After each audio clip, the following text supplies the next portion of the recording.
Wyvern is a highly disciplined martial artist committed to improving his skills every day. He draws on the power of wind and lightning. He has a sword, but he was taught from a young age to use it only sparingly. Though primarily a zoner, Grave is a versatile character in that he's able to fight at both long range and up close. His lightning cloud projectile lets him keep opponents away. When they try to jump over it, he can anti-air them with either his knife hand, neutral A attack, or his dragon heart, ground super.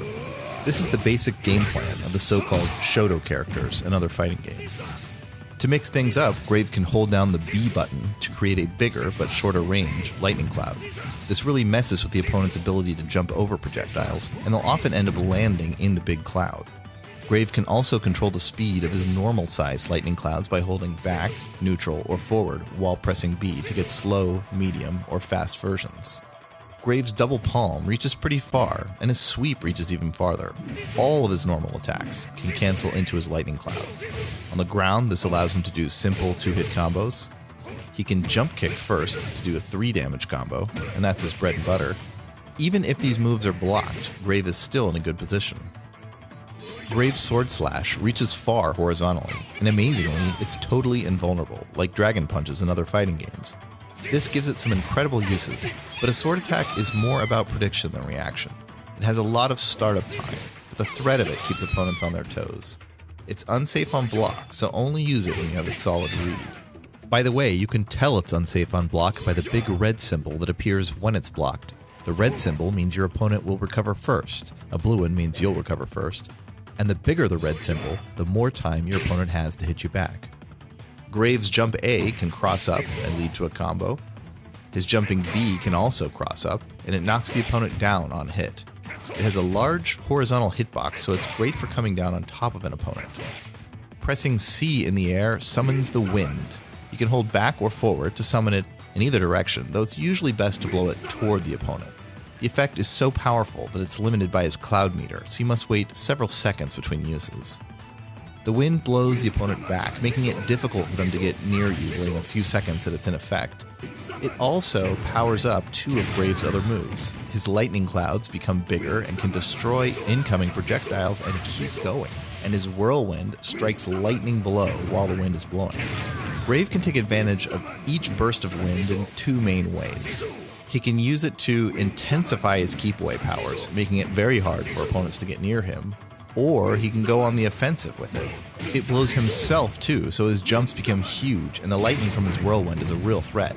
If it happens to hit, he can juggle afterwards, including into his super.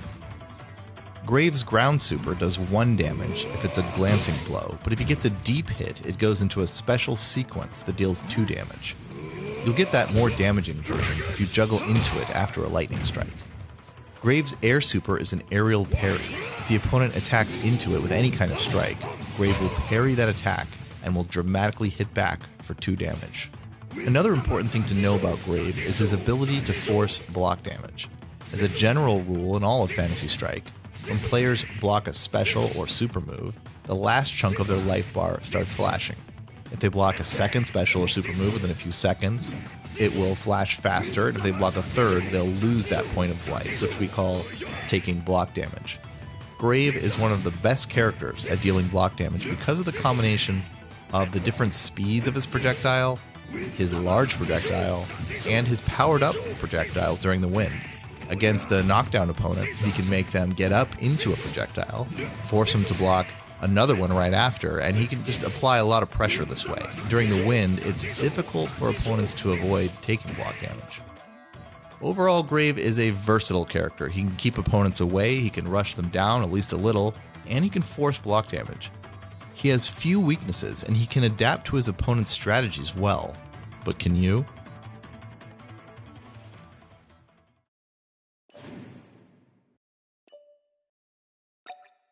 Max Geiger is a watchmaker, scientist, and logical thinker. His particular interest lies in the study of time and whether it can be altered or even controlled. Geiger is a zoning character who can control the pace of a match. He's also Fantasy Strike's version of a charge character. Whenever Geiger holds forward, he loses his charge, meaning his gear meter instantly empties. It fills very quickly as long as you either hold back or simply stand in neutral. He can't do either of his 2 ground special moves or his Air C unless he's fully charged up. So in other words, he cannot walk forward and use those moves right away. Because his 3 gear meter moves have this inherent drawback, they're very good in other ways. His first ground special move is Time Spiral. This projectile gear has an unusually short recovery time, and you can hold the B button down to do a delayed version where Geiger sends the time spiral slightly into the future. By delaying your projectile, it lets you fully recover by the time it travels across the screen, so you can follow it and threaten combos or block strings. Geiger's other ground special is Flash Gear with the C button. This is an invulnerable attack, and it's one of the best reversals in the game that doesn't cost super meter. He can use it to hit jumpers or simply blow through attacks on the ground. Only the start of it is invulnerable, so try to do it late against jumpers. Your gear recovers quickly enough that you can sometimes throw a time spiral, then flash gear the opponent as they jump over it. Geiger's ground normal moves all have very different purposes. His forward plus A backhand is a long-range, fast poke that can potentially combo after a time spiral. In order to do this move, you have to hold forward though, which means you'll lose your gear charge. That can be worth it because his backhand is that good of a poke. His neutral A punch has short range, but it can cancel to specials. That lets him combo to either time spiral or flash gear. But remember to keep holding neutral or back or you'll lose your gear charge. His back plus A step kick allows him to travel forward without actually holding forward, so he can advance a little bit while keeping his gear charge. This move has slow startup, but it's extremely safe on block, allowing him to do pressure strings of several moves. If you hit with a step kick, you can combo to flash gear. And if you counter hit with it, that is, if you hit the opponent out of the startup of their move, you can actually combo into neutral punch and then into flash gear. Geiger's Jump A is a long horizontal kick, which is good for hitting air to air and also for jumping in to do combos. His Air B is Phase Out, a move that briefly stops time for himself, but not for anyone else. During this brief time, he's completely invulnerable. He can use it to avoid enemy moves, even enemy supers, and to mix up his timing and his jump arc to confuse the opponent. And Geiger can still attack after a Phase Out on the way down. His Air C is a drop gear, a diagonally downward kick. Like any special move, it triggers block damage. You can use it to start pressure strings that threaten even more block damage. You can use it to cross up if you're close. On hit, you can combo off of it. You can't jump forward and use drop gear because it requires you to have full gear meter. This means it's important to consider your spacing so that you can work in a jump straight up C at opportune times. A nice trick is that you can jump forward and phase out, which takes long enough that your gear meter fills up while you're still in the air. Then, drop gear before you land. This lets you threaten some offense while still keeping your options open. Your opponent doesn't know if you'll do Air C after the phase out, or kick with A, or simply fall straight to the ground. Geiger's Time Stop Super allows him to casually stroll forward while time is stopped. He walks a fixed distance, then automatically does an invulnerable attack. Think of it as a teleport into an attack. The main use is hitting opponents out of moves from far away, such as their projectiles. Geiger also controls the far upper part of the screen, which is exactly where Jaina wants to be. If she jumps to shoot an arrow, he can time stop to hit her, guaranteed. And if a time spiral hits, or is about to hit, he can time stop to combo for 2 damage. His Air Super, Cycloid Revolution, summons a big ball of gears that tracks the opponent. It takes up so much space that it makes it hard for the opponent to move around while it's out. And as they block and wait for it to go away, it gives Geiger plenty of time to grind them down with gears. Geiger can play a standard keep-away game with projectiles, backhand pokes, and anti-air, but he can also do lockdown sequences and go on the offense if needed. His versatile Time Stop Super gives him a ton of options on offense and defense as well. And as any watchmaker will tell you, it's time to play Geiger.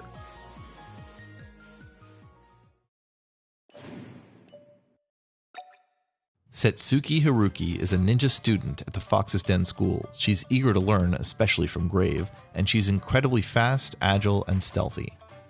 Setsuki is a rushdown character. She has only 5 hit points, tied for least in the game, but she makes up for it with her ability to overwhelm the opponent with speed and tricks. Let's start with her air moves. Her air A, B, and C are Dive Kick, Kunai Toss, and Flying Fox. Her Flying Fox can be done toward the opponent or away, and she can do it 2 times before landing. On hit or on block, she can also cancel it into her Dive Kick or her Kunai. Her bread and butter combo is Flying Fox, Dive Kick, Normal Attack, then Super. That's 4 damage, and it's one of the most practical 4 damage combos to land in real matches in the whole game. There's 2 drawbacks to be aware of here though. She can only do this combo if she has Super Meter, and the Flying Fox move has pretty low priority. So if you really need a high priority attack, it's best to start with Dive Kick and only do 3 damage total. Her kunai is a great help here though. When she's far, she can throw it pretty safely and use it as cover. This lets her do Flying Fox more safely, and it can lead to a whopping 5 damage combo if the opponent somehow happens to get hit by the kunai. It's possible for opponents to hit the kunai out of the air to avoid damage, but it's still a great way to fish for an opening. Now for her ground moves. Her slide is safe on block, and it gives plenty of frame advantage, meaning she recovers before the opponent. Her neutral AA is a 2-hit series of knee, then elbow. Her knee is one of the fastest moves in the game. Though it doesn't normally combo to elbow, it's still a good pressure sequence, and if you counter hit with the knee, meaning you hit the opponent out of the start of a move, then it really does combo to the elbow. For example, if someone tries to throw you and you hit them out of their throw attempt with AA, it will be a true combo for 2 damage. Her double palm, which she learned from Grave, reaches a bit farther than her knee.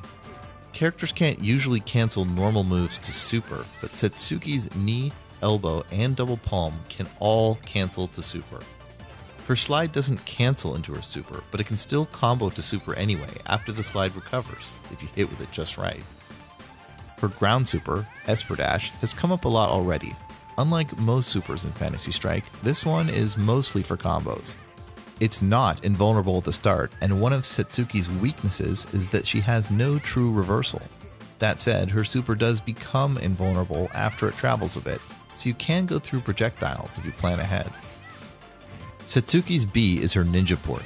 She dashes forward and hits as she flickers into an invulnerable state, then she ends with a very high priority kick with a huge hitbox. It's kind of like a Dragon Punch from other games, but she can only do it after the ninja port.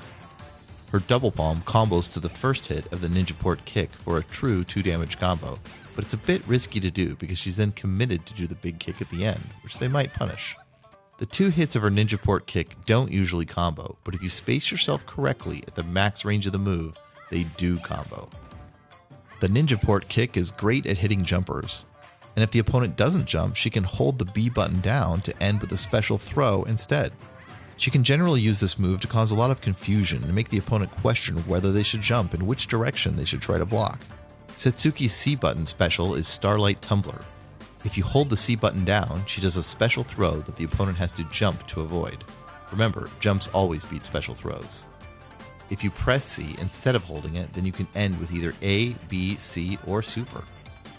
You basically get the same moves as if you were jumping. Ending with A, the dive kick, allows you to keep up your pressure. Ending with B can be useful to change your trajectory, allowing you to avoid things like Rook C throw.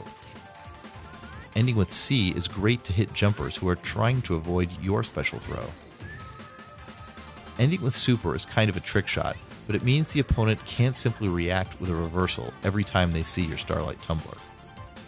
Setsuki's Air Super is a parry move, sort of like Graves, but with Setsuki's own flair. After she parries an attack, she disappears, leaving a log in her place. The log can hit the opponent depending on the spacing. Also, Setsuki teleports to the ground and becomes invisible. You can actually control which side she teleports to by holding left or right. Sometimes she can juggle the opponent for a second damage, but in any case, she can use her few seconds of invisibility to confuse the opponent into taking even more damage. Unlike Graves' air parry super, Setsuki's works even against projectiles. You can even use it when you're full screen from the opponent in order to turn invisible if you want. When you put all these pieces together, Setsuki can take control of a match. She can throw kunais looking for an opportunity to start her pressure. Then she can go in with Flying Fox threatening a 4 damage combo. She can also pressure with Starlight Tumbler and with her ninja port moves, making the opponent feel like she's all over the place. She takes more inputs per second to play than any other character, which is fitting for a character all about speed. Keep practicing and make the Fox's Den School proud.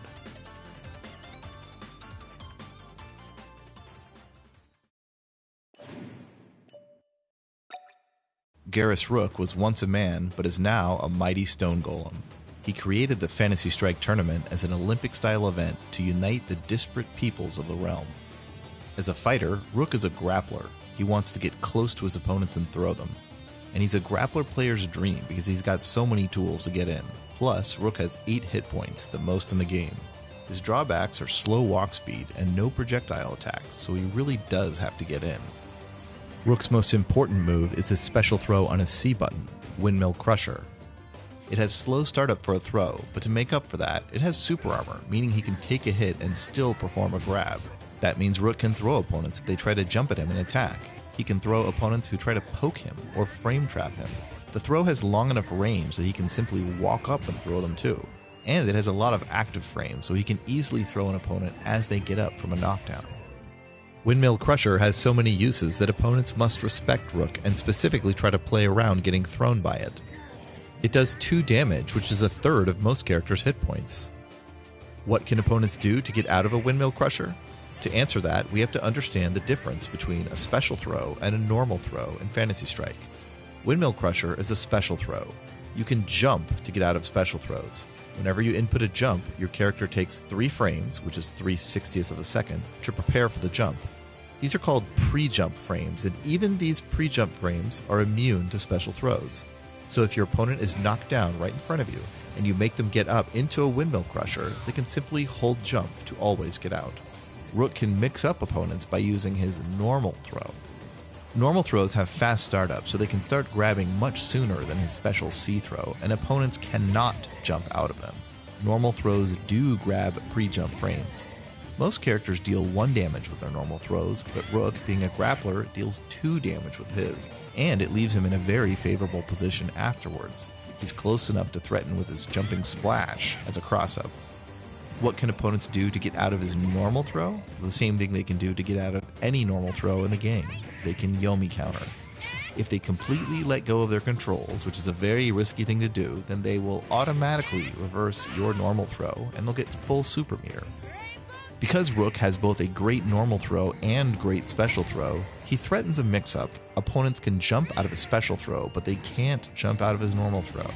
Opponents can Yomi counter out of his normal throw, but they can't Yomi counter out of his special throw. And to make his mix-up even more deadly, Rook can sometimes do normal attacks. His kick is a huge attack that reaches very far. He can poke with it and sometimes punish attacks with it. It can actually hit twice if the opponent is close enough. And even though the move is slow overall, the first hit is fast. When Rook is near a rising opponent, he can just kick before they get up to deal 2 damage. He'll hit opponents who tried to Yomi counter his normal throw, and he'll even hit opponents who tried to jump out of his special throw. Rook can use sweep in this situation too. It's short range, but it's also fast, and it knocks down, resetting the situation. Rook's other normal attack is Thunderclap. It has a full-screen vacuum effect that sucks opponents towards him, even if it whiffs, and even if they're jumping. It also has a big hitbox, and it can destroy projectiles. He can use it to avoid taking block damage during his approach. And speaking of block damage, Rook's normal attacks can deal block damage, because he's just that strong. Rook's other ground special is his Landslide. It's an armored punch that leaps forward. It can take 1 hit and still keep going, so it can punch through various attacks and projectiles. Landslide is especially useful if you cancel your Thunderclap into it. Thunderclap can cancel to your B and C specials on hit or block, even if the hit is just destroying a projectile. So you can destroy a projectile, then cancel Thunderclap's recovery into an immediate Landslide to hit the opponent if they immediately throw a second projectile. Or you could cancel into a Windmill Crusher if they try to punish your Thunderclap with an attack. Careful though, if they're ready for this, they can be patient and beat it. While jumping, Rook has 2 special moves that help him get in. First, his Air B's spinning vines can attack through projectiles. That's a crucial tool in some matchups. Next, his Air C's Earthquake knocks down opponents from any range, even full screen, but it doesn't damage them. It's unblockable when done from far away like this. After he knocks down an opponent this way, he can then quickly do Landslide to get close and threaten a throw. This ground pound is fast enough that even when Rook is a full screen away, he can still threaten opponents with it. Rook's ground super is an amazing throw that deals a whopping 3 damage. When he activates it, he's invulnerable for a few frames before the cinematic startup. The startup is incredibly fast, which makes Rook especially deadly when he has super meter. Though the opponent can jump out of this throw, if they haven't already started jumping before the cinematic, then it's too late. This makes the mix-up we talked about earlier even more scary. For example, if your opponent gets up next to you and they plan to be tricky by doing nothing for a few frames to possibly Yomi counter your normal throw, and then they hold back just in case you tried to kick, Rook's super beats all of that. If they didn't jump, then they're thrown. The super can also be used against jump ends. It has infinite hits of super armor. Even though he might get hit and take damage by the attack, he won't be interrupted and he'll still throw the opponent if they land within range. His air super is a headbutt. It's a very high priority attack, and if it hits right at the beginning, it triggers a cinematic for 2 damage. This allows Rook to own air-to-air interactions. He can even use it as an anti-air, making it hard for opponents to approach him. Rook has a wide variety of tools to help him get in. He can spin through projectiles or thunderclap them. He can knock down from full screen, dash in with landslide, or just walk up and throw using his long-range normal and special throws. And when he's in, his throw game is solid as a rock.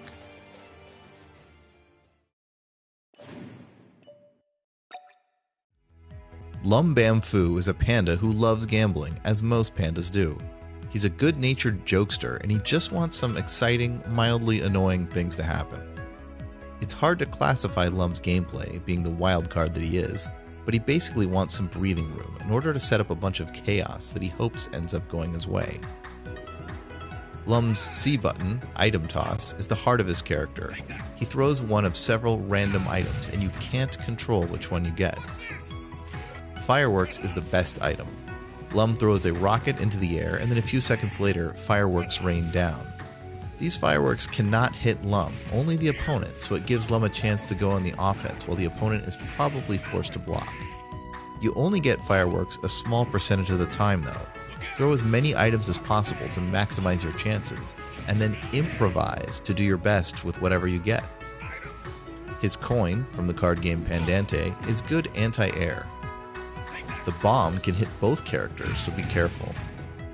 The cloud, which is inspired by Graves' moves, strikes lightning blow. It even automatically strikes if an opponent is underneath. The cherries restore 1 hit point, but either player can pick them up. The cake gives plus 50% super meter, but any player can pick that up too. The miniature version of Lum crawls along the ground slowly and is actually pretty annoying to deal with. Also, while he's crawling, he no longer counts towards Lum's 1 at a time limit of items, so you can throw another item, maybe even another Mini Lum.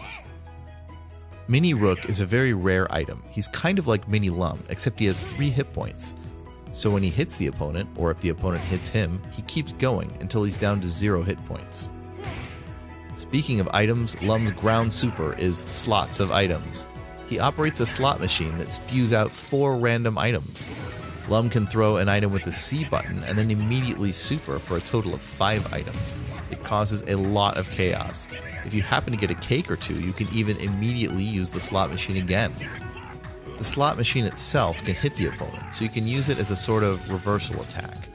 The first frame they can hit on, Lum is vulnerable though, so if you're in a bad spot, it might trade, and it won't spit out any items if it does, but it is Lum's only good defensive option in a tight spot. Lum's normal moves are generally big because he's a big panda.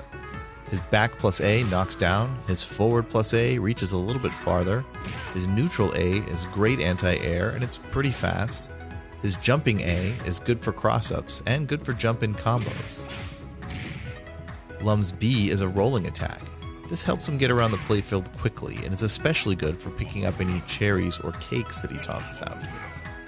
His Air B, Polar Cartwheel, is an unusual move. Lum is totally vulnerable and cannot even hit the opponent as he dives down, lands on the trampoline, and starts to jump off. After this long startup period though, he cartwheels in the air with amazing hitboxes and priority. It's also completely safe and he can combo after it. Lum is especially well suited to have a move like this because he can do the move when items are keeping the opponent too busy to hit him out of his startup. His Air C is a projectile, and although it's slow, that can actually be useful because it gives him more hang time. This helps him avoid the blast from his own bombs. Lum's Air Super, Roll the Dice, summons 3 huge dice that he can then bounce around the playfield. Different attacks cause the dice to fly in different directions. His rolling attack is especially useful to knock all the dice at once, often in an attempt to deal block damage. He can also save them for combos or bounce them around one at a time to make it hard for the opponent to attack him. Lum's weakness is that he doesn't have a great reversal, meaning a fast attack to get him out of trouble. And he needs a bit of time to get his item craziness going, but if the opponent fails to pressure him enough, he can create some crazy situations that make him feel incredibly powerful. To play Lum, you have to really improvise, develop your item sense, and take advantage of whatever happens, and a lot can happen. So roll the dice, play the slots, and make the gambling pandas proud.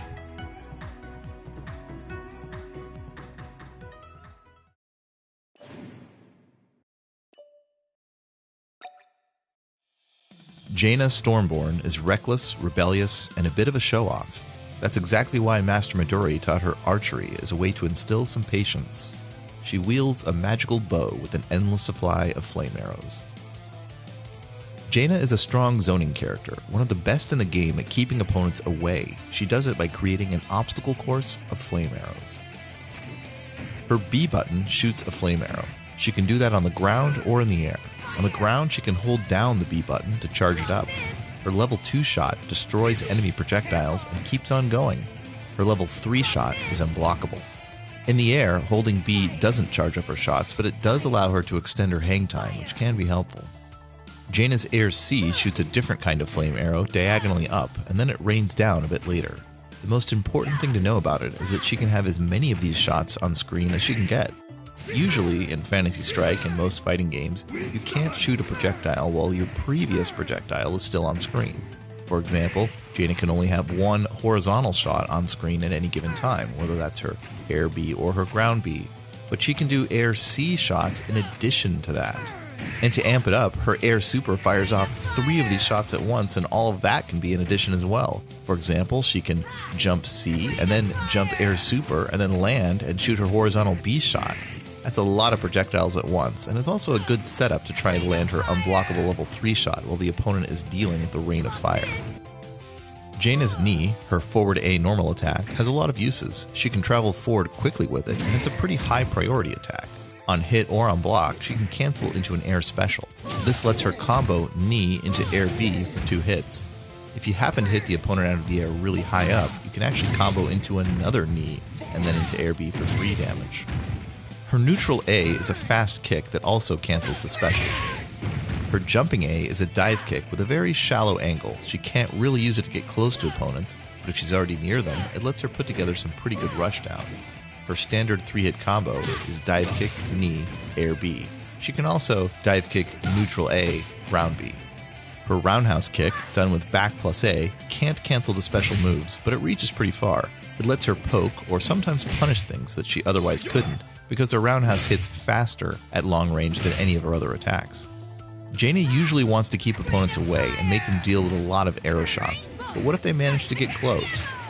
She has 2 invulnerable moves to knock opponents off her, but they each have drawbacks. Keep in mind that even a bad reversal attack is extremely powerful on a solid keep-away character.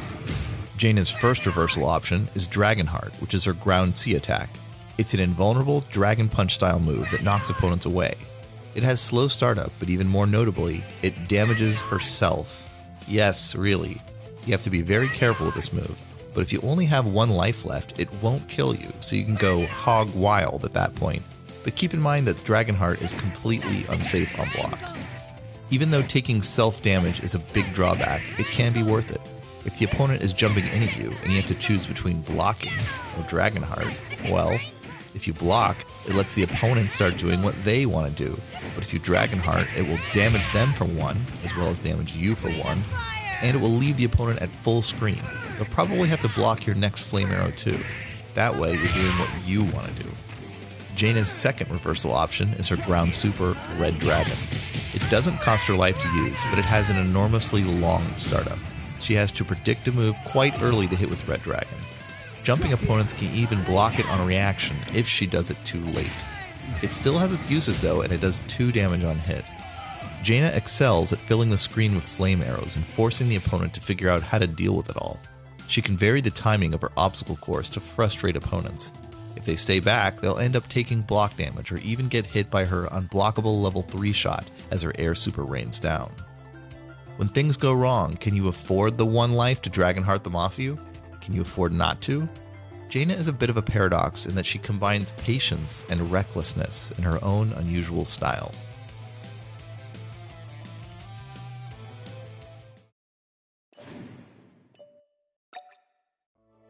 Argog Garg is a water shaman and patient fish, known in his circles for his wise advice, even though outsiders wrongly view the fish folk as a savage and violent race, but they couldn't be more wrong. Argog is a zoner, a keep-away character. His long-range attacks and water waves keep his opponents far away, while his poison ticks away at their life. Let's start with his normal attacks. His forward A attack reaches across the entire screen, and you can cancel it to special moves. It's a great zoning tool. His back A punches are short range but very high priority. Have the courage to use this small but effective attack to hit jumping opponents and keep them off of you. His neutral A punch reaches really far, and while it doesn't have the high priority of his back A, the range makes up for it. If you counter hit a jumper, that is, hit them out of the startup of their attack, they'll fall on their back, and you can combo to forward A for 2 damage. Also keep in mind that Argog can cancel all 3 of his ground normal attacks into specials. Jumping A is another long-range attack, this time diagonally downward. Argog's flying fish moves are done with the B button. He can press B for a blue fish made of water, or hold B for a purple, poisoned version. The poison version is central to his character, so let's cover that first. The poison fish is really large for starters. It also passes through all obstacles. Enemy projectiles or other objects can't stop it. And it's unblockable. Yes, really, it's unblockable. When it hits, it poisons the opponent. They don't take any damage immediately, but they'll eventually take 2 damage from this poison unless they hit you. If they hit Argog while they're poisoned, they'll be cured. While they're poisoned, there's an icon of a flask that moves across their life bar. That shows how long until the poison will take away that particular hit point. Notice that if the opponent gets knocked down, or if they put Argog into block stun by forcing him to block a move, the flask will momentarily pause its countdown. That's minor though. The main thing to understand here is that the poison fish's unblockable, unstoppable nature forces the opponent to act. They can't just sit there and do nothing.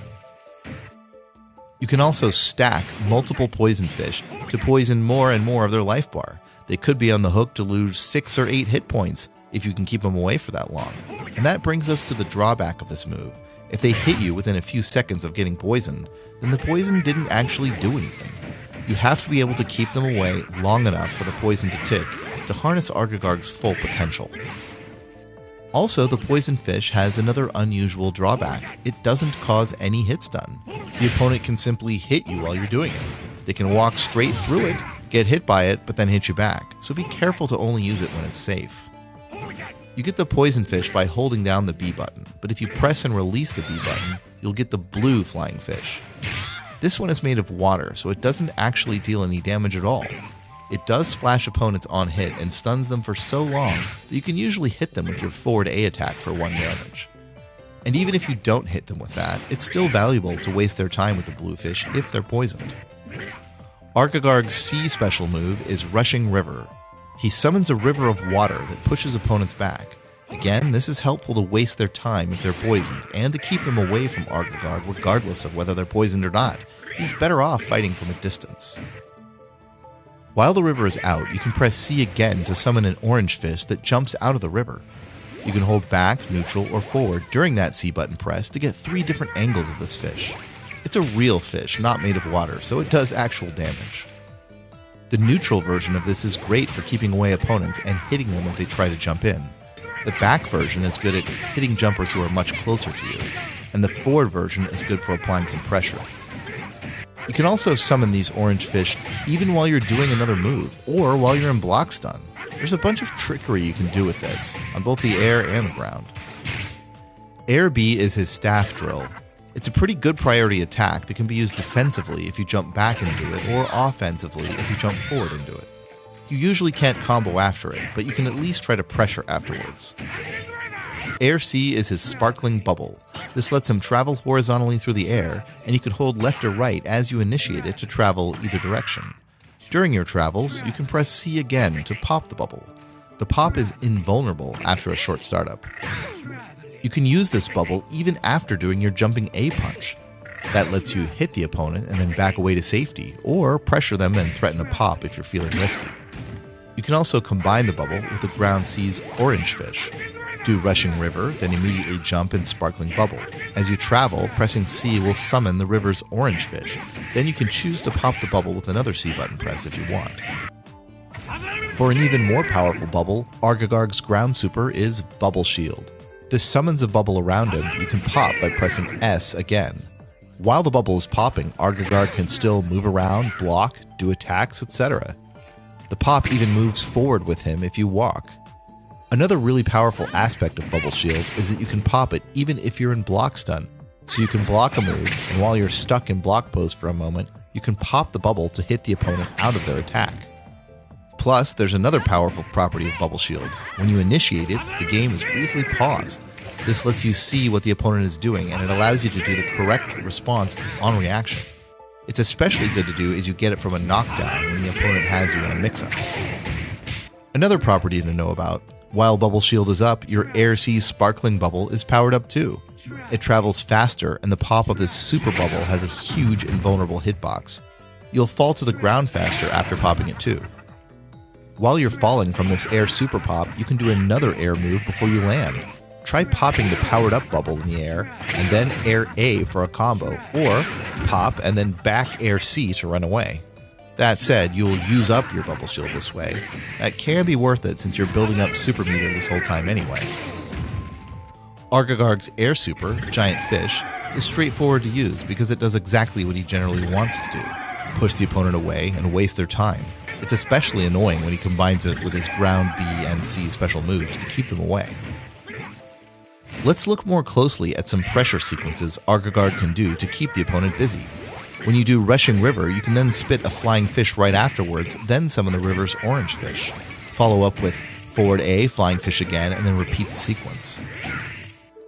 Or you can open with the Forward A Long Punch, cancel to Flying Fish, Rushing River, Flying Fish, Orange Fish, and then Air Super. You can then Long Punch them before and after the Giant Fish hits for a great combo, and then keep up the pressure afterwards. Even on block, this wastes a lot of time and lets your poison damage tick.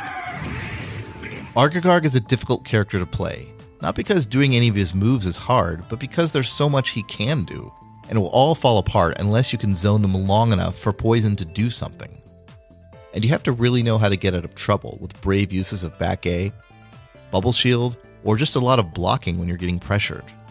And you have to take control of the match with maximum obnoxiousness when you're far away.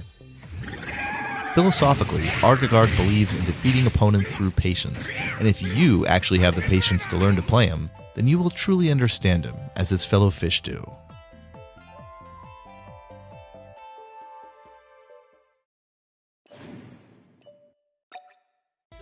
Valerie Rose is a creative painter with the bursts of energy and feelings of despair that come with manic depression. She also has heterochromia, meaning she has one green eye and one blue eye, which might be why she sees things differently. Valerie is a rushdown character. She can deal high damage, and she can apply a lot of pressure through block damage and mix-ups. She only has 5 hit points though, which is tied for least in the game. Valerie's 3 colors series is her most important attack string. By pressing B 3 times, she paints attacks with cyan, magenta, and yellow colors in quick succession. During each of these 3 hits, you can hold back, neutral, or forward to change the ranges of the moves. The first 2 hits, cyan and magenta, are a true combo, but the yellow hit that comes third does not combo. Instead, it's a mix-up. You can hold forward during yellow, and you will cross the opponent up. Hold neutral during yellow to stay on the same side instead. You can also hold back during yellow to do a quick retreat. This can bait the opponent into attacking. Try cyan magenta retreat, then cyan magenta again for some pressure. Valerie's C button move is Rainbow Stroke. It's a pretty high priority attack that hits at a lot of angles. The startup of it can even go through projectiles. Valerie can do a Rainbow Stroke during her 3 color series too. She can do cyan into it, or cyan then magenta into Rainbow Stroke. Rainbow Stroke is safe on block, so it's a good ender. The sequence Cyan, Magenta, Rainbow Stroke is 3 different special moves, which is enough to deal a full point of block damage. That's a lot of pressure, especially considering it's at least 2 damage if the Cyan move happens to hit.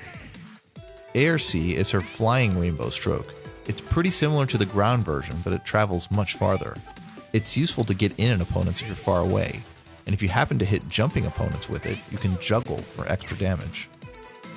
Valerie's Air B Cross Stroke move is a deadly cross-up. Its disadvantage is that it cannot hit until just after she lands, but once she does, the paint trail behind her hits, and it can be hard to block. On hit, she can combo into BB. Even on block, that's a guaranteed full point of block damage. Valerie's normal attacks are quite good as well. Her forward A is a very long and fast poke. Her neutral A is fast too, and it can cancel to specials. If you cancel it with B, it will go directly into the yellow attack though, not the full cyan, magenta, yellow sequence. Even A to yellow is effective because it threatens a mix-up as to which side the yellow will hit them on. Her double kick is a slow attack, but still a very useful one. It does 2 damage if it hits, and if they block it, Valerie recovers soon enough to have lots of frame advantage. That, combined with her already fast moves, means the opponent will likely get hit if they try to do anything after blocking it. It even has a bit of throw invulnerability as she hops forward. Her jumping A can be a high source of damage. She can press A twice to air juggle for 2 damage. She can often land and juggle with a neutral A for a 3rd point of damage and then cancel that into yellow to force a mix-up for a possible 4th point of damage. She can also get 4 damage off jumping AA, then BB after landing. Valerie's ground super, Chromatic Orb, is kind of like a Dragon Punch in other fighting games. It's invulnerable and gets opponents off her if she's getting pressured too much. It only does 1 damage, though against cornered jumpers she can juggle for a 2nd damage. While Chromatic Orb can be good anti-air and can be used to bait opponents into attacking at wrong times, it's her other super that's truly deadly. Her air super is Rainbow Disc. It has slow startup, so she has to really earn a moment in the fight to summon it. If she can put it above an opponent, she can go crazy though. If they get hit, they will take a ton of damage. If they block, they'll take a ton of block damage. Be careful though, while they're blocking the disc, they're still able to do fast, invulnerable attacks between hits. She can go for mix-ups like repeated cross strokes or multiple yellow swipes while they're locked in place. Try to save your meter for rainbow discs if you can, but settle for Chromatic Orb if you're getting pressured too much. Valerie has the potential to deal a lot of damage really fast. She can trick opponents with frame traps from her double kick, with retreats from her 3 colors, and she can force them to block correctly or die against deadly cross strokes and rainbow discs. You might feel down sometimes when things don't line up, like when you die because you only have 5 hit points, but when a plan comes together with Valerie, it feels like a work of art.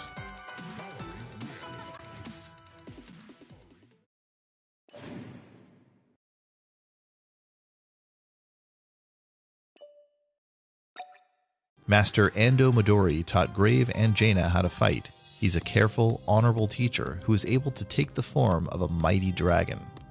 Midori is a grappler. He has no projectiles, so he wants to get close and throw his opponents. Every so often, he can transform into a dragon, which lets him play as an entirely different, very powerful character. Midori's normal throw is one of his most important moves. It has really long range and it does 2 damage. It also leaves the opponent standing, so they have to think quickly about what to do next, as Midori can threaten to loop into another throw. Midori's normal attacks are his chop, double strike, and sweep. By pressing the A button twice, he does a rapid flurry of punches. You can mash A and he'll keep doing more flurries. He can also cancel his chop or his double strike into this. When an opponent gets up near Midori, they might be afraid of his throw. If they expect a throw, they might let go of their controls and try to Yomi counter him. The mix-up is that instead of throwing, he can simply press AA to hit them for 2 damage. Midori's C button is a parry. It doesn't work against throws or projectiles, but if a strike hits his parry, he'll take no damage and automatically hit back. He also gains super meter for parrying. If this parry strike actually hits the opponent, Midori gains a crazy power-up and a glow showing that he's in this empowered mode. While empowered, if Midori is able to throw the opponent, he does so automatically with no button presses, with a special throw that only happens in this mode. There are a lot of crazy uses of this, and Midori can even hold back to block while still threatening this throw. The opponent can jump out of this special throw, though they can't Yomi counter it. After Midori performs his empowered throw, he'll lose the special state, and he has to parry another attack to get into it again. If he gets hit while empowered, he'll also lose the state. Interestingly though, if he's in the empowered mode, you can still normal throw. That's good to do because it does 2 damage instead of the empowered throw's 1 damage, and it lets you keep the empowered throw so you can continue to threaten with it. Midori's B button does a flying kick on the ground or in the air. This is mainly to help him get close to the opponent. His air C is a flying butt slam. It hits on the way down, but not on the way up, and is surprisingly safe on block, allowing for some throw setups. This is very useful in helping him get in because it can avoid a lot of obstacles the opponent might put up. Midori's jumping forward A is a fairly shallow jump kick that can lead to a combo. His jumping straight up A is a different move though, and it gives him a little extra mobility. He can steer it forward or back in the air. Steering forward can help get over projectiles and generally helps him threaten with it. Steering back allows him to attack, but pull back from danger if the situation looks bad. Midori's super, both ground and air versions, transforms him into a dragon. Remember, parrying gives him super meter, so the more moves you parry, the more you'll be able to turn into dragon form. While in dragon form, your super meter counts down, giving you a time limit until you revert back to human form. You do get to remain in dragon form across rounds. His dragon moves are generally crazy. His AA does a 2-hit attack with enormous hitboxes. It's great anti-air and it does 2 damage. He can even still do air moves after his AA. His forward AA reaches pretty far and does 2 damage as well. His back plus A is a tail sweep that reaches ridiculously far and fast. Midori's dragon form B on the ground and in the air is a torpedo that's way more powerful than his human form's flying kick. It's fast and high priority. When the ground version hits or is blocked, he bounces back and can still do air moves, such as another air B. His dragon form C button does different kinds of throws in the ground and in the air. On the ground, he dashes forward and goes for a dragon buster. The dash has infinite hits of super armor, meaning no matter how many times he gets hit during it, he keeps going and still tries to throw. His air C is a talon swoop that flies across the screen to grab opponents. Both these throws deal 2 damage. Neither can be Yomi countered, and in both cases the opponent can jump out. Let's not forget his jumping A in dragon form. It's probably the best normal attack in the game. It's huge, high priority, and hits for 2 damage. Another thing you should be aware of is how his transformation itself affects gameplay. As he transforms, gameplay briefly pauses, and this gives you a moment to react to what the opponent is doing. You can transform, then AA to anti-air them if they jumped. Or transform and C if you see that they'll be unable to avoid that special throw, or simply transform and normal throw them suddenly.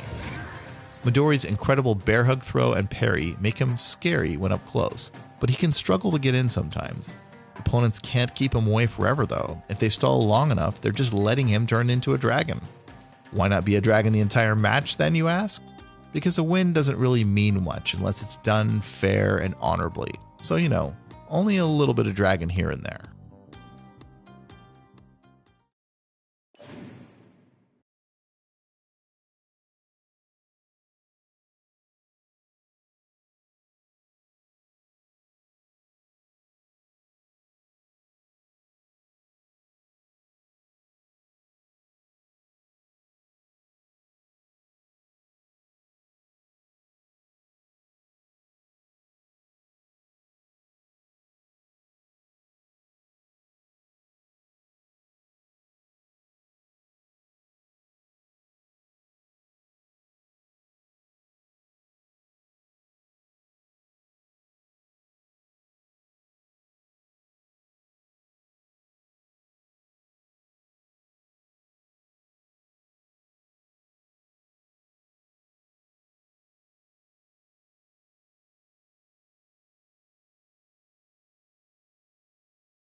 Jefferson DeGray is a lawyer who fights for justice. His primary motivation is exposing the truth, and his primary physical skill is punching. Degrey was granted unnaturally long life by Persephone, and she left behind her ghostly friend to watch over Degrey and make sure he keeps up his quest of fighting tyrants. Degrey's gameplay isn't about rushdown exactly, and it isn't about zoning either. It's about frame trapping, which means making the opponent attack at the wrong times and punishing them for it greatly. Whenever you hit an opponent out of the startup of their moves in Fantasy Strike, you get a counter hit that stuns them slightly longer. But Degrey in particular has a special property. His counter hits cause much more dramatic effects, like wall bounces and ground bounces. Degrey's B button special is Counterpoint Step. He quickly dashes back, then forward again, and he can end the move 3 different ways by pressing either A, B, or C. A ends with Daggerfall Thrust, a punch that's very safe on block and gives a lot of frame advantage, which you can see from the blue symbol that appears on block. B ends with his powerful Tyrant Crusher, which does 2 damage. If you counter hit with it, it wall bounces the opponent and you can Tyrant Crusher again. He even says a different voice line if you do. Ending with C does Justice Kicks, an invulnerable attack that's unsafe on block. Degrey's C button sends his ghost out to grab the opponent. If she grabs them, she won't do any damage, but they're stunned briefly so Degrey can hit them himself. A good technique is to send out the ghost, then Counterpoint Step, and simply react to what happens. If the ghost grabs, then Tyrant Crusher. If not, then end with a safe punch or with no ender at all. Air C also summons the ghost and can be used in similar ways to the ground C. You can also do some cross-up trickery with the air version. Degrey's neutral A punch can combo to a second hit if you press A twice. If the ghost grabs the opponent when you're nearby, this is a good way to get 2 quick damage. Or you can punch and then cancel the second punch into the ghost summon to keep up the pressure. His forward A is a forward-moving shoulder attack that he can cancel into ground specials. His back A ground pound has really long range, and on counter hit, it sends the opponent flying so you can Tyrant Crusher them. You can actually combo his shoulder attack and then Tyrant Crusher if the ground pound counter hit, which lets him do 4 damage mid-screen, but you have to really work to set up that situation. Degrey's Air B can cancel to a second hit if you press the button twice. This move gives him a lot of mobility and it lets him chase down opponents if he's far away. He can jump in and go for 2 damage with it, and on block, opponents aren't sure if he'll do 1 or 2 attacks. As an air-to-air move, it's difficult to juggle for 2 damage with it, but on counter hit, it is possible. Degrey's ground super is a parry move called Ghost Riposte. If an opponent attacks into it with a strike, he'll automatically reverse it into a powerful 2-fisted punch for 2 damage. Opponents can throw Degrey if he tries to go for this, and they can hit him with projectiles, but the threat of Ghost Riposte can make it difficult for some characters to attack him. Degrey's air super, Final Arbiter, is a fast, full-screen punch of justice. He can use it to get in, or to sneak in a point of damage that he couldn't otherwise get, but the real dream is if you counter hit with it. In that case, it does a whopping 3 damage, so the fun of this move is fishing for that moment when you think the opponent will do something, and then counter hit them out of it. Playing Degrey has a different rhythm than other characters. He wants to counterpoint step a lot and send out his ghost a lot. He's fishing for a moment when the opponent does the wrong thing, so he can suddenly do a lot of damage. As a lawyer, Degrey will tell you that his opponents are bound to make a misplay sooner or later, and when they do, he'll be ready.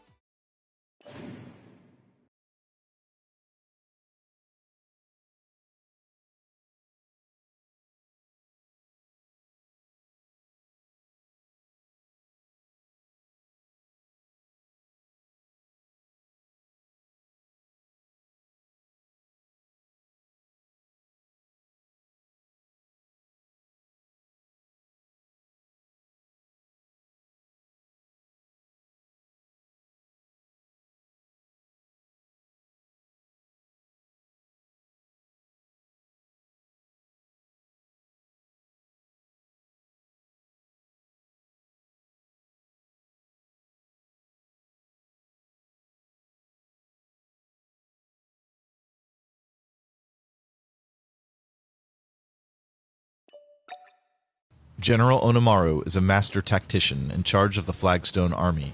He's physically imposing and demands discipline from his soldiers. He's also adept at personal combat, where he wields an enormous sword. Onomaro's moves and movement are generally very slow, but extremely powerful. He deals a ton of damage and uses armor to power through hits to create favorable trades. Onomaro has a unique mechanic called Guard Crush. Normally, when opponents block 3 special or super moves, they lose a point of life, which we call block damage. But against Onomaro, rather than taking block damage, they get hit for real. To help opponents know they're in danger of this, whenever they block 2 such moves, a shield icon with a crack in it appears over their character, indicating they're in danger of a Guard Crush. If they try to block a 3rd move capable of block damage, that icon shatters and they get hit rather than blocking. Onomaro's Guard Crush is even more threatening because all his blade attacks are capable of dealing block damage, even 2 of his normal moves, Back A and Forward A. Back A is a sweep, while Forward A is a deadly overhead slice that deals 2 damage. His neutral A doesn't deal block damage, but it's his fastest attack. All of these normal attacks can cancel to special moves. Onomaro's B special attack, Tactical Slice, is a poke with huge range that deals a whopping 2 damage. The part where he spins around is invulnerable to projectiles, so he can step around them to hit the opponent. The recovery of this move puts him in a special stance where he can't block, but he can do 3 different enders: Shoulder Ram, Spirit Fire, or Parry. Press A for a fast Shoulder Ram that gives frame advantage on block, or press B for a slow attack with big range that has an active hitbox for a long time due to the samurai spirits it summons. Those spirits can destroy projectiles too. Or press C for a parry that's invulnerable to strikes and projectiles and that automatically hits back if Onomaro gets hit. You can also hold the C button down to extend the duration of your parry attempt. It lasts pretty long this way. The parry is important because threatening it makes the opponent afraid to attack during the recovery of your tactical slice. If you know they will hesitate, then you don't need to parry at all, and you can apply pressure with either the Shoulder Ram or the Spirit Fire follow-up. Another thing to know about the special stance after his B is that you can backdash or forward dash, but only once. To dash from the stance, you either tap forward or back for a backdash, or you can hold forward plus jump, or back plus jump for backdash. If you backdash, you'll end the stance and be able to block. If you forward dash, you'll still be in the stance and able to threaten to parry. Onomaro's walk speed is so slow that he actually travels more quickly across the screen by doing B, then forward dash, then shoulder ram, than if he walked or jumped forward. Onomaro's forward A, which does 2 damage, can cancel into his B special, which also does 2 damage, but usually this isn't a true combo. If the opponent happens to get counter-hit by the forward A, meaning hit out at the start of their move, then they'll glow red, be in hit stun longer, and these 2 moves actually will combo for a total of 4 damage. That's so devastating that you can fish for it and hope you catch the opponent in the start of a move. If they block, you can still do the 2-move sequence and then mix up which ender you'll do from Tactical Slice. Another technique to keep in mind is if you're close, you can pressure the opponent with B, A for shoulder ram, neutral A hilt bash, then repeat. You can't keep it up forever, and they can do a fast or invulnerable move to get out, but it's still a good pressure tool. His C special, Divide and Conquer, is a 2-hit move that's armored. The armor is really important because it allows you to attack even if the opponent is doing a faster move. You might get hit, but you'll hit them too. You can use the move on prediction against projectiles from far away, and you can use it as anti-air too. You'll sometimes even get both hits against the jumping opponent. His jumping A is a bunt that bounces him on hit or block. He can bounce up to 3 times for 3 hits. That's not a combo, but it can be tricky and confusing. Although he's often punishable, the opponent doesn't know if you'll do 1, 2, or 3 attacks. His jumping B, Spirit Slice, is a really long-reaching horizontal attack. Its hitbox stays active for a really long time as the samurai spirits come out. This move can command the air-to-air game, but it also lets Onomaro come down on grounded opponents. He can even threaten it as he jumps over a projectile. The very beginning of Spirit Slice is a strike attack as the sword hits, but the rest of the active frames are classified as a projectile. That means the magical samurai heads can actually destroy enemy projectiles if they happen to intersect. It means that Rook's Air B vines can go through them too, but not through the beginning part where the sword itself hits. His jumping C, Helmbreaker, has him slam down to the ground. It's armored, so he'll keep going even if he gets hit once. This move does 2 damage on hit, but it can't actually hit the opponent until it lands. And though it has long recovery, you can cancel that recovery with an invulnerable Rising Sword by pressing C again. This makes the opponent hesitant to punish this move on block because they aren't sure if you have a Rising Sword waiting for them. You can vary the timing of when you Rising Sword to further trick them. Rising Sword doesn't usually combo after Helmbreaker unless the Helmbreaker was a counter hit. In that case, you can combo easily if you're close enough. Onomaro's ground super is Martial Law. It's a huge 2 damage sword slash that's invulnerable until just before it hits. It has 2 other important properties too. First, it's fast. It's twice as fast as his other pokes, so he can punish things or interrupt things with it that he otherwise couldn't. Second, you can hold down the S button when you do it to charge up and perform a level 2 or level 3 version. These versions are not invulnerable, but the level 2 version reaches even farther and it does 3 damage, while the level 3 version reaches full screen, does 4 damage, and is unblockable. This super has many incredible uses. It gets you out of trouble, it reaches through projectiles, and even if you get hit, you deal your damage first, so maybe you'll win the round just before you die. Sometimes getting hit out of it lets you combo forward A for 4 damage total. You can land the super after a successful parry. You can use it as anti-air. You can whiff punish things. The level 3 unblockable has a lot of uses too. When you get a knockdown from the parry, or from air B, or from a counter hit air C, you can start charging to level 3 and threaten to do an unblockable as the opponent gets up. You can also threaten it if the opponent commits to a slow move from far, or even if they just hesitate and don't know what to do. His air super, Clockwork Soldiers, summons 2 robot soldiers that advance toward the enemy. They each have 2 hit points, so it's pretty difficult for the opponent to deal with them and Onomaro at the same time. He has a lot of potential to guard crush them during this super. A single attack from the opponent can hit both Onomaro and one of the Clockwork Soldiers, so Onomaro has to be careful in how he pressures. Try to set up deadly guard crushes while also baiting the opponent to do something dumb. Onomaro is somewhat slow and deliberate, but he's also incredibly damaging with his 2 damage attacks, 4 damage unblockable super, and unblockable guard crush setups. He usually wants to stay at mid-range and rely on his high-priority sword attacks as well as his armored moves to blow through the attacks of faster, weaker characters. If you know the enemy and know your Onomaro tools, you need not fear the result of 100 battles.